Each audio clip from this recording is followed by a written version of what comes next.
students, now we are going to discuss about Realloc. So Malloc is memory allocation, Calloc is clear allocation. So Realloc is reallocation.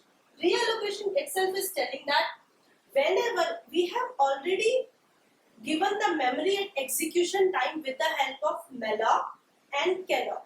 Now we want to change. If we want to change the memory, we want to increase the size of memory or decrease the size of memory which has been already allocated with the help of Malloc and Calloc.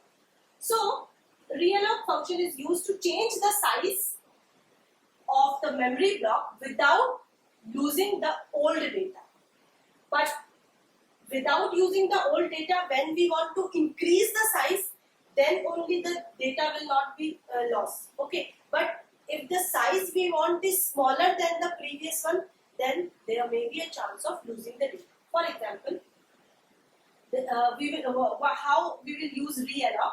First of all, we will allocate the memory with the help of Malloc. For example, here we have allocated already allocated as a size of int is 4 bytes. So here with the help of Malloc, we have allocated 4 bytes. Now I want to change it to 8 bytes. So the syntax will be same in pointer. We will use realloc.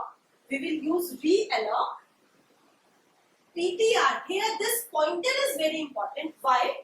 Because this pointer from this pointer that PTR here. So we have already allocated 4 bytes. Now from 4 bytes we want to extend the size. And how much? That is 2 into size of int. That is 8 bytes. So previous size was 4 bytes. Now we want 8 bytes. So this is the syntax for Realloc. So this function moves the contents of the old block to a new block and the data of the old block is not lost. So in that case, in continuation to we have already allocated this 4 bytes. Now this pointer will point here to the end of the first block 4 byte. Then from this side it will allocate again 4 byte. So that's why without losing the old data. But suppose here we have already 4 bytes. Now we want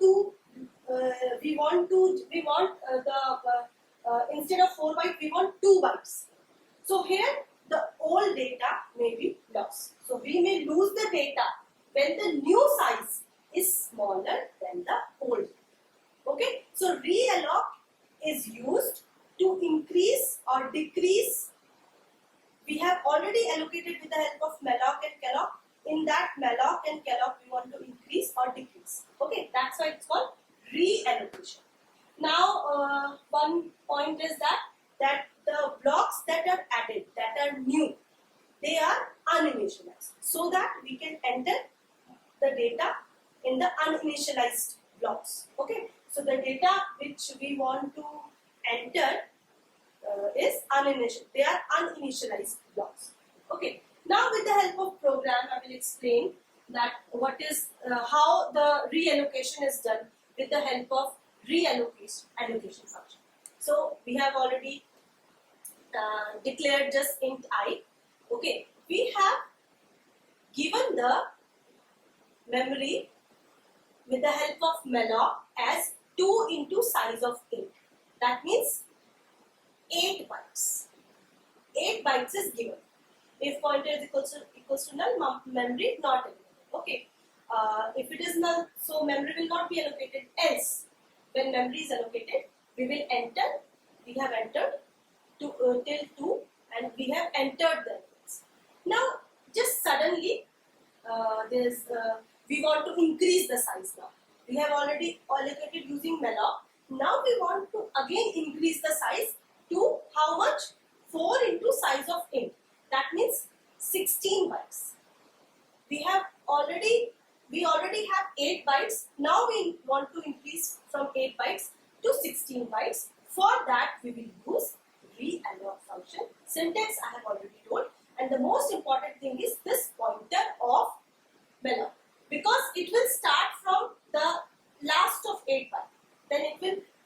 continuous in the form of 8 bytes, then again 8 bytes. Okay, in the continuous form. So if pointer equals to null, memory will not be available.